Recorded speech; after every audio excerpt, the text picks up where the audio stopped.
अस्सलाम वालेकुम नाज़रीन, हाईटेक न्यूज़ के खबरनामे में आपका खैर मक़दम है। मैं हूं नेहा खान। नजर डालते हैं आज की अहम खबरों पर।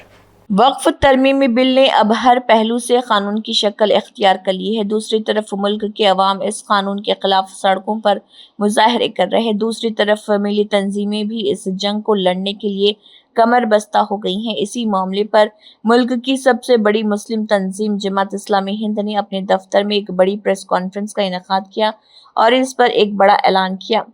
वक्फ बोर्ड बिल जिसने अब एक कानून की शक्ल इख्तियार कर ली है। इस प्रेस कॉन्फ्रेंस में जमात के सदर सदाकतुल्लाह हुसैनी और जमात के नायब सदर प्रोफेसर सलीम इंजीनियर और दीगर जिम्मेदारान मौजूद रहे।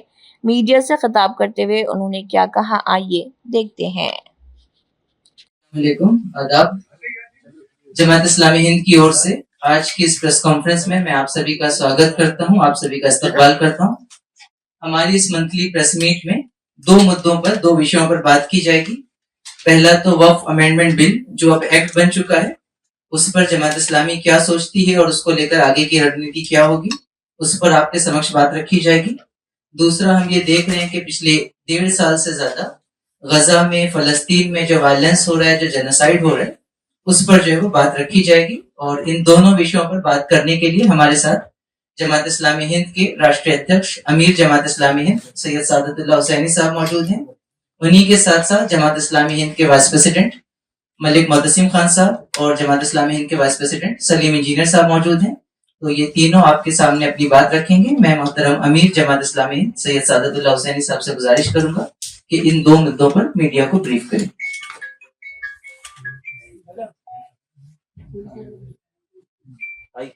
तो मोहतरम दोस्तों, आज जो हमारी प्रेस कॉन्फ्रेंस है वो दो इश्यूज पर केंद्रित है। पहला इशू तो वही है जिस पर इस वक्त बहुत ज्यादा डिबेट हो रही है हर जगह, वक्फ का इशू।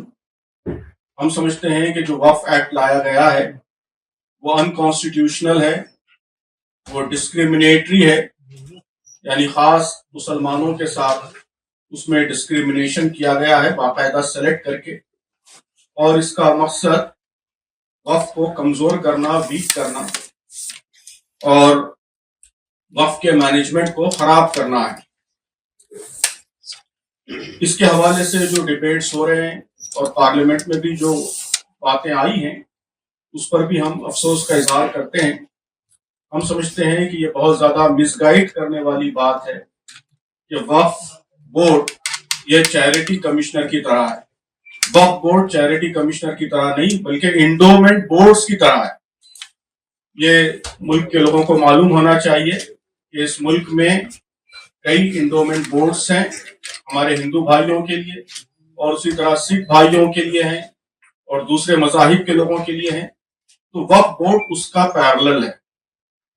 तो जिस तरह के राइट्स इंडोमेंट बोर्ड्स को हासिल हैं, जिस तरह के राइट्स दूसरे रिलीजियस ग्रुप्स के इंडोमेंट्स को हासिल हैं, उसी तरह के राइट्स वक्फ बोर्ड को हासिल थे। लेकिन अब इस एक्ट के जरिए सिर्फ टारगेट करके वक्फ बोर्ड से यानी मुसलमानों से उन राइट्स को छीना गया है। इसलिए हम ये समझते हैं कि ये बहुत ही डिस्क्रिमिनेटरी एक्ट है और मुल्क में हमारे कॉन्स्टिट्यूशन में जो लोगों को राइट्स दिए गए हैं उन राइट्स का खुला वायलेशन है।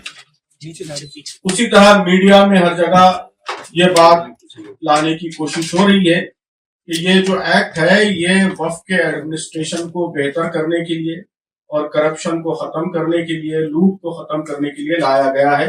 ये भी बहुत बड़ा धोखा है, बहुत बड़ा झूठ है। इस एक्ट में एक सिंगल आर्टिकल भी ऐसा नहीं है, एक सिंगल पॉइंट भी ऐसा नहीं है जिससे एडमिनिस्ट्रेशन को बेहतर बनाने में मदद मिलती है।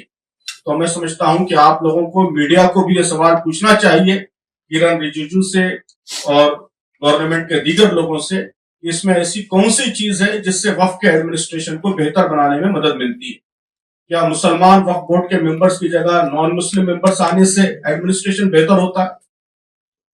क्या गवर्नमेंट अपॉइंटेड जो एक्सक्लूसिव वक्फ ऑफिसर है उसको हटाकर कलेक्टर के हवाले करने से करप्शन खत्म होता है? अगर ऐसा है तो सारे डिपार्टमेंट्स खत्म कर दीजिए और सभी को कलेक्टर्स के हवाले कर दीजिए। हम जानते हैं कि करप्शन हर जगह है, तो रेलवे ऑफिसर्स खत्म कर दीजिए, कलेक्टर के हवाले कर दीजिए। environment officers ختم کر دیجئے, کلیکٹر کے حوالے کر دیجئے. جتنے آفیسرس ہیں جن کو رائٹس دیے گئے ہیں وہ سب ختم کر کے کلیکٹر کے حوالے کی. تو اوور سینٹرلائزیشن سے کبھی بھی کرپشن ختم نہیں ہوتا. یہ بہت زیادہ بیوقوف بنانے کی بات ہے. کرپشن ڈی سینٹرلائزیشن سے ختم ہوتا ہے. جب آپ ایکسکلوسیو آفیسرس رکھیں گے جن کے ذریعے مانیٹرنگ ہوگی تو اس سے کرپشن ختم ہوگا. اس گورنمنٹ نے بالکل الٹا کام کیا ہے کہ بجائے اور ڈی سینٹرلائز کرنے کے اور پاورفل وقف آفیسرس لانے کے, انہوں نے وقف آفیسر کو ختم کر کے کلیکٹر کے پاس پاورز شفٹ کیے. سزائیں کم کرنے سے کیا کرپشن ختم ہوتا ہے؟ کہ پہلے آکیوپائی کرنے والوں کو اور قبضہ کرنے والوں کو جو سزائیں دی جاتی تھیں اب سزائیں کم کی گئی. تو سزا بڑھانے سے کرپشن ختم ہوگا یا سزا کم کرنے سے کرپشن ختم ہوگا؟ تو بات جو کہی جا رہی ہے ایکٹ اس کے بالکل الٹا ہے, بالکل ریورس ہے. مقصد کہا جا رہا ہے کہ ایڈمنسٹریشن بہتر بنانا ہے, لیکن اس کے جتنے کنٹینٹس ہیں وہ سارے کے سارے ایڈمنسٹریشن کو خراب کرنے والے ہیں, اور ایڈمنسٹریشن کو امپروو کرنے والا ایک سنگل پوائنٹ بھی اس کے اندر نہیں. یہ بہت افسوس کی بات ہے کہ گورنمنٹ بھی اسی طرح غلط بات پھیلانے کی کوشش کر رہی ہے, اور ہمارے میڈیا میں بھی اسی طرح کا ڈیبیٹ چل رہا ہے. تو میں آپ لوگوں سے بھی یہ گزارش کروں گا کہ سنسر کوشچنس گورنمنٹ کے سامنے رکھیے اور صحیح بات لوگوں کے سامنے لانے کی کوشش کیجیے. دوسرا جو اہم ایشو ہے آج ہمارے سامنے وہ فلسطین کی تازہ صورتحال ہے. تو اس وقت جو کچھ فلسطین میں ہو رہا ہے میں سمجھتا ہوں کہ وہ ہیومن ہسٹری کا بدترین میسیکر, بدترین جینوسائیڈ ہے. وہ ساری انسانیت کو شرم سے پانی پانی کرنے والی چیز ہے. یہ کوئی وار نہیں ہے, یہ کوئی ڈیفنس نہیں ہے, بلکہ سویلینز پر ٹارگیٹ کر کے حملے کیے جا رہے ہیں, ہاسپٹلز پر حملے کیے جا رہے ہیں, ایمبولینسز کو ٹارگیٹ کیا جا رہا ہے, اسکولوں کو ٹارگیٹ کیا جا رہا ہے. پورے سٹی کو, غزہ کو برباد کر دیا گیا ہے, اور اب رفح کو برباد کرنے کے لیے آپ دیکھ رہے ہیں کہ کئی دنوں سے کام چل رہا ہے, بمباری ہو رہی ہے سویلین ایریاز پر. تو ہم سمجھتے ہیں کہ یہ ہماری تاریخ کا, ہمارے اتہاس کا, ہمارے ہسٹری کا ڈارکسٹ چیپٹر ہے جو اس وقت چل رہا ہے, اور اس پر خاموش رہنا, اس پر سائلنس, یہ بھی کرائم ہے, یہ بھی جرم ہے. تو اس لیے اس بربریت کے خلاف, اس ایٹروسٹی کے خلاف, اس جینوسائیڈ کے خلاف ملک کے تمام عوام کو آواز بلند کرنی چاہیے, دنیا کے سارے عوام کو آواز بلند کرنی چاہیے. ہماری حکومت کی جانب سے کنسرن آیا ہے کچھ دنوں پہلے, اس کو ہم ویلکم کرتے ہیں. ہماری حکومت یہ بھی کہہ رہی ہے کہ وہاں ریلیف ہندوستان بھیج رہا ہے, اس پر بھی ہم خوشی کا اظہار کرتے ہیں. لیکن ساتھ ہی ہم سمجھتے ہیں کہ ہندوستان ایک بڑی طاقت ہے, اور اس بڑی طاقت ہونے کے ساتھ ساتھ اس پر بڑی ذمہ داریاں بھی ہم پر عائد ہوتی ہیں. ہم کو اور زیادہ طاقت کے ساتھ آواز بلند کرنی چاہیے, اور مجبور کرنا چاہیے بڑی طاقتوں کو کہ وہ اپنے امپیریلسٹ ڈیزائنز کے لیے, اپنے امپیریلسٹ آبجیکٹیوز کے لیے عام انسان, چھوٹے بچے, معصوم لوگ, ڈاکٹرز, ریلیف ورکرز, ان کی جانیں لینے کا جو خطرناک سلسلہ شروع ہوا ہے اس سلسلے کو فوری روکیں, اسرائیل کو اکاؤنٹیبل بنائیں. جو لوگ ان کرائم سے مبتلا ہیں ان پر باقاعدہ انٹرنیشنل